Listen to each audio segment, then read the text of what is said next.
You have high expectations of your students. But the question is, how do you influence your students and affect their thinking so that they have high expectations of themselves? Now, I know what you're thinking when I give you that opening. In that opening, you were probably wondering, well, we don't want to cause them to have anxiety, to be perfectionists and things like that. Well, I will remind you that you know your students, and we know that there is no one size fits all approach that's going to work for all students. So you have to know your students, and that takes leadership. So you have to know your students well enough to know what things that you receive in PD or through podcasts such as this. You have to know, okay, what is going to be applicable to my students and what things are not necessarily going to work with my students. Okay, so let me set that foundation. But the research is clear that students who are in environments filled with high expectations, they're going to thrive. So what we're talking about, when we're going to be talking about in this series is how do we get students to have those high expectations of themselves? Because imagine, I've seen it plenty of times in a classroom where students are working in groups.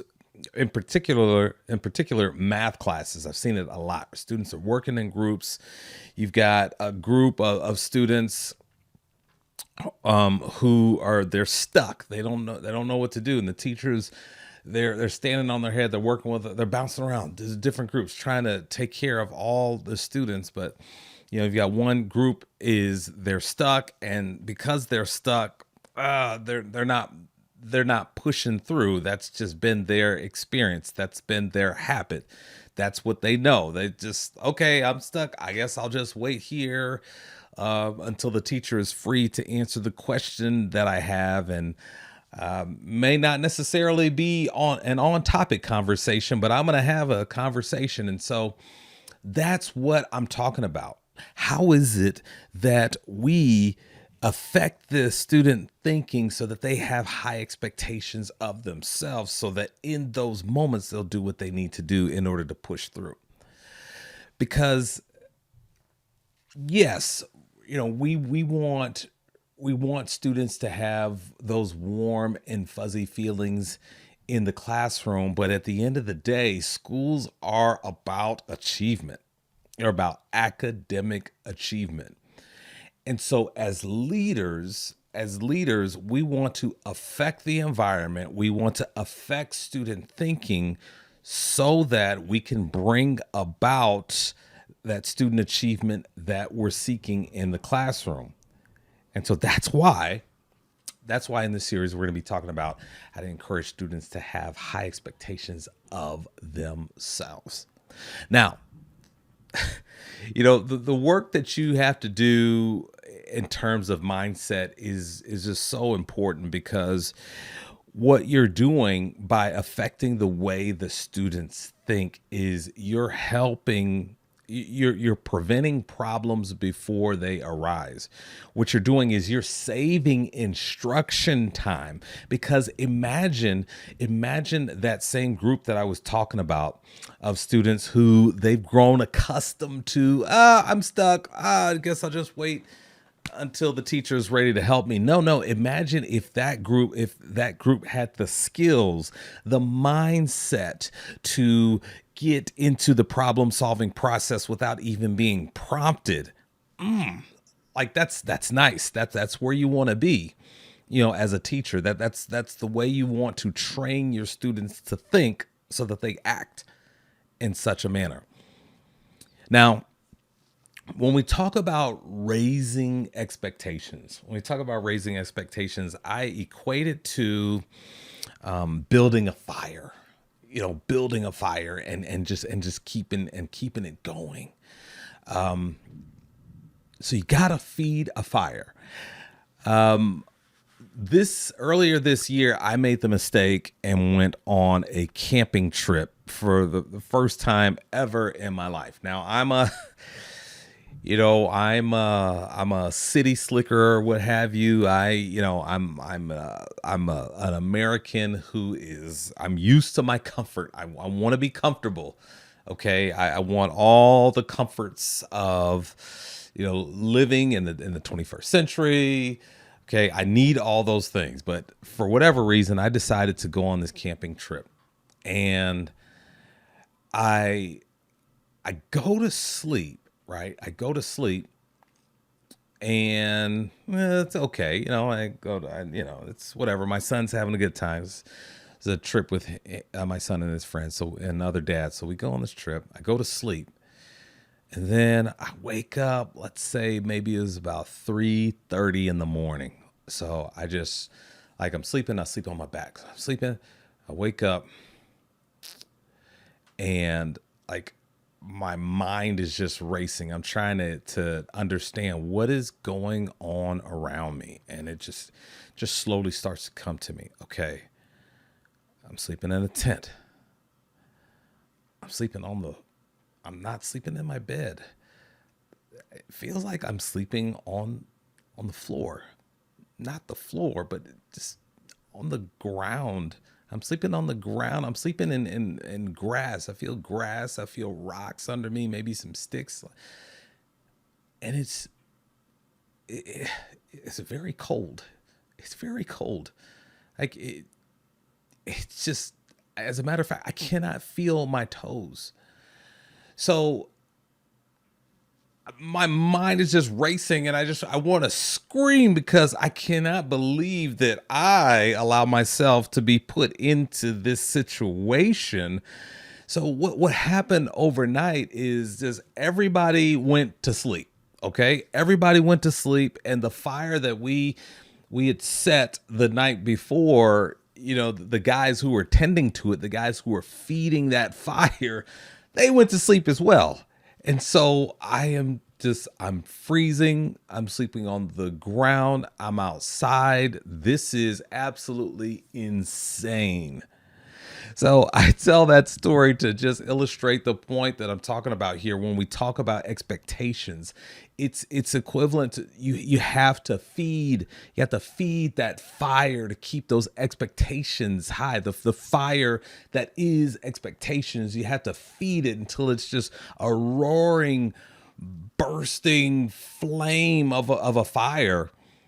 And that's what you need. That's how you increase those expectations. That's how you encourage students to increase those expectations of themselves. And I think that we can do this. No, I believe that you can do this as a leader in the classroom. You can do this in a healthy way, because some of the things that help to feed that fire are good past experiences. So and what I'm talking about, that is just good past experiences in the classrooms. That could mean that, man, I just got a great relationship with my teacher. That could also mean, wow, I am experiencing success in this classroom. That feels good. I want to have that feeling again. That can also mean that, the student even learns to learn from failure, and that can be a really good feeling as well, because with failure comes feedback. This is also something else that feeds that fire, as when you get that feedback and you implement that feedback and you do better the next time. Because I tell students that feedback gives us the opportunity to try again with better information. And then when we achieve that success because we learned through that failure, that is another thing that feeds that fire, that helps students to have those high expectations of themselves. Because overall, what that does is that raises their self-efficacy. Like they believe in themselves. Like they know that, whoa, I did this 2 months ago. I did this a month ago. I did this 2 weeks ago. I can do this. The same lessons that I learned 2 months ago, a month ago, 2 weeks ago, the same lessons I learned in the past, I can apply to this situation currently, and I can continue to do the same well into the future. That's the way we want students to think. So I want you to keep keep hold of that metaphor when we talk about feeding that fire. It has to be just a constant feeding of that fire to encourage students to have high expectations of themselves. Because I'll tell you what, and when we talk about students who have high expectations of themselves, they need less prompting. I'm submitting this to you. Students who have high expectations of themselves, they need less prompting. They are problem solvers. They are go getters. They're not going to sit back and wait for the teacher to be free to ask questions. They're going to do what they can to help get themselves unstuck until the teacher is free. That's what you want. Students with higher expectations, I submit to you, they are motivated. They are motivated because they have put a lot of thought into the why of school. They know why they're getting out of bed each and every morning, putting on clothes, coming to school early, and doing the things that their teachers are asking them to do.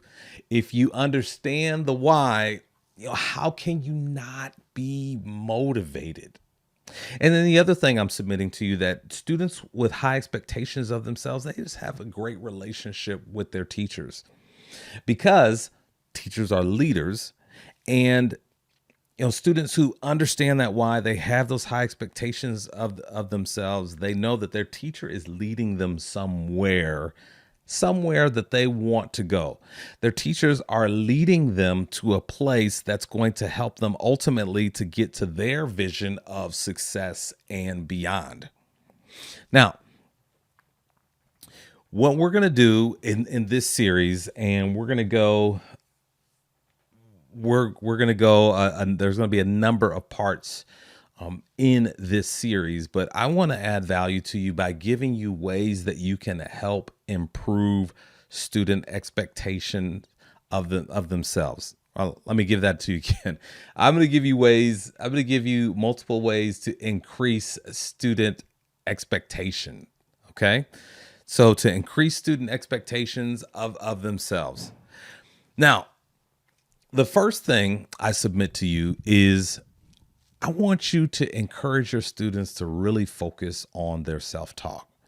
Really encourage your students to focus on their self-talk. The things that they are saying, the things that they are saying to themselves, the things that they are saying about themselves.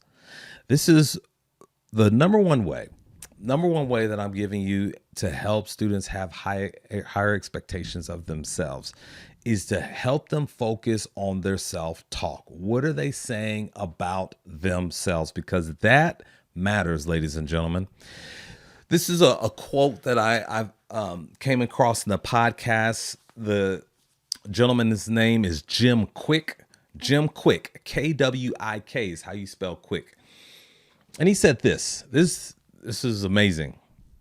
He said, your brain is like a supercomputer and your self-talk is the program it will run.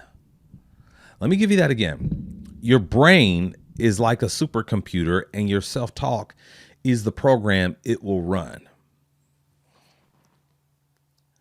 See, when we talk about, your self-talk as a teacher, you have to pay attention to this self-talk, because the self-talk out of the thinking, the talk is a mirror into the way that students think.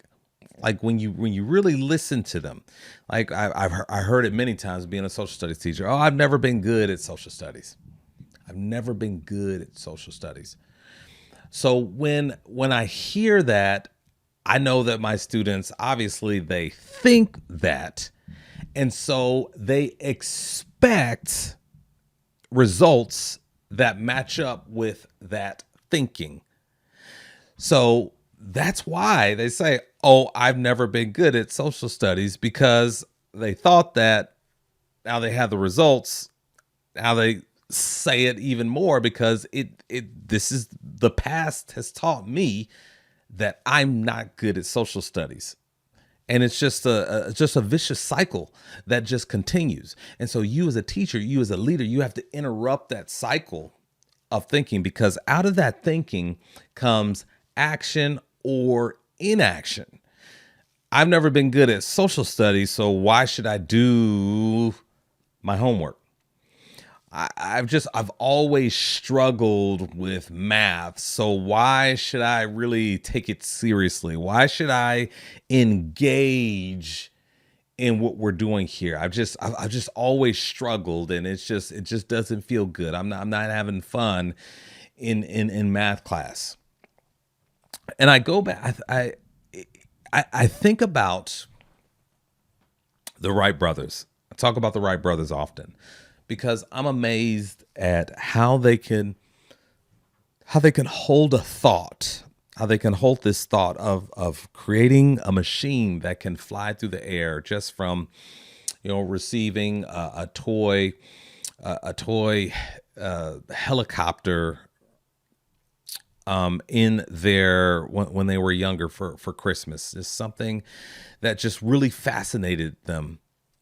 And it had a little propeller on it, and it would go up into the sky, and so it just really fascinated them. And so from boyhood to manhood, they held on to this thought. And I just wonder, what were the things that they would say to themselves to keep themselves going from 1875 up until 1903, when they were finally successful in building this machine that could navigate through the sky. Like, the things, it just must have been so powerful, the things that they were saying to themselves, because out of those things that they were saying came a lot of action. And a lot of this action had to push through negativity, had to push through uncertainty and doubts, and just think of the lack of knowledge they had, the lack of knowledge of engineering that they had to go get themselves. Like, they had no idea what they were doing. And just, and then also the lack of money. Just, they didn't have the money, and so they had to come up with creative ways to get the money. Just imagine the things that they were saying to themselves, the self-talk, the things that they were causing themselves to think because of the things that they were saying, that really guided them to continue to push to make this dream happen. That's what we want to do for our students, ladies and gentlemen. That's what we want to do through focusing on the things that they're talking about. And we talk about, when we focus on and we learn from famous people, not so much because of what they did. Now, with the things that they've done, it's amazing. We admire that.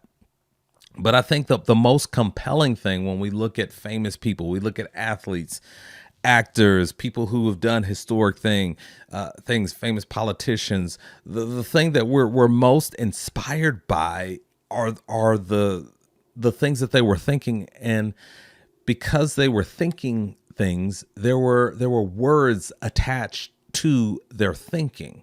There were words attached to their thinking, the things that they were saying to themselves that caused them to think a certain way, that caused them to act a certain way.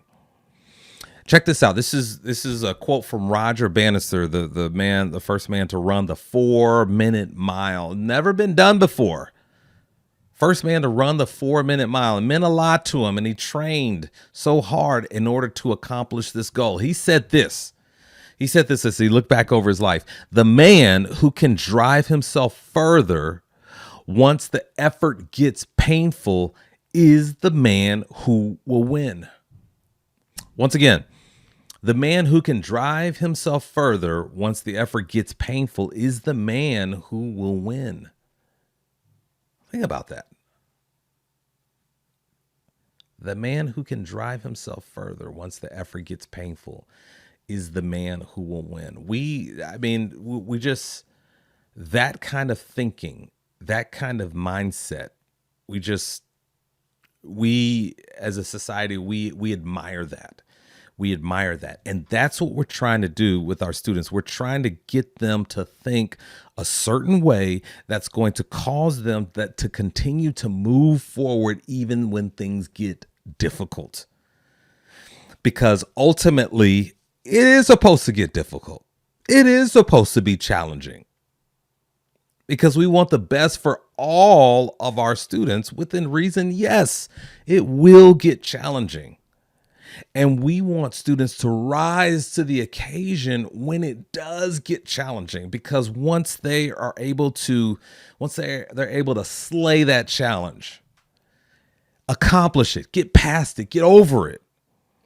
Man, you talk about a past experience. You talk about feeding that fire of high expectations. That's going to fuel their fire. That's going to fuel their fire even more, because they were able to achieve something at a very, very high level. You didn't hold back. You challenged them. That's what we're trying to get. So, how do what's one way we can help to do this? I submit to you, ladies and gentlemen, that it's important to give your students opportunities in your environment. In your environment, it's important to give students opportunities to look around the room and find something that they can quickly point to, find something that they can say to themselves, whether it's, verbally or whether it's just quietly to themselves. Have something in your room, because remember, you're the architect of your environment, whether that be affirmations on butcher paper, or I'm sure on Amazon you can find a number of these posters, and have your department pay for them. What you want to do is you want to equip your students with positive phrases, affirmations that they can use on themselves when times get tough. Now, I want to share something with you. This is what check this out, what this teacher does with her students. Now, again, this is not something that you have to do exactly the way this teacher does it, but that, as teachers, we borrow, we make things our own. So check this out. I love this. I'm special. Yes, you are. I'm mad. Yeah, man. I'm strong. Yes. I'm love. Yeah, you are, girl. I'm strong. Yeah, baby. I'm a grateful. Yes, you are grateful. You say it to yourself and it's all good. But if you say it in a mirror and you're looking directly at yourself and you can kind of feel it, you believe it even more. It resonates with you even more when you kind of say it to the mirror. If you say it to yourself. I matter. You matter, yes. I want them to be the best them they can be. I want them to, believe in themselves. I want them to have that confidence. I want them to feel empowered every day. I can do hard things. I can do anything. Be the best you that you can be. All right. So that's amazing. And again, you don't have to do things exactly the way that teacher did it, but you need to find a way for students to put this in practice and give them the tools in your room, using your wall space to help them get there, These are some of the affirmations that I like, that I had in my classroom and I have in my office. Check this out. I am a problem solver. And so that's something that you can respond to students when they are kind of giving up. And I do this with my kids as well. Like when they're kind of giving up, they're not getting, I know it can be frustrating, so you approach with some empathy. It can be frustrating when it doesn't come the first time. I know that's a bummer. But I want you to say this. I am a problem solver. I want you to say that. I am a problem solver. You say that 3 times, take a deep breath, and go back and try that math problem a different way. So that's what we're looking for in terms of being an architect of your environment. You approach it with empathy.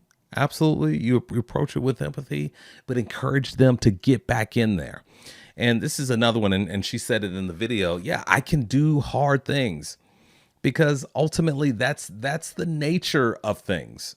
That's the nature of things. As students get older, as the class moves on, students are going to be faced with with tougher challenges. Things are going to get, they're going to get incrementally, they're going to get a little bit more challenging. And that's the way things should go, because we're growing them, we're stretching them, we're helping them gain the capacity to do more.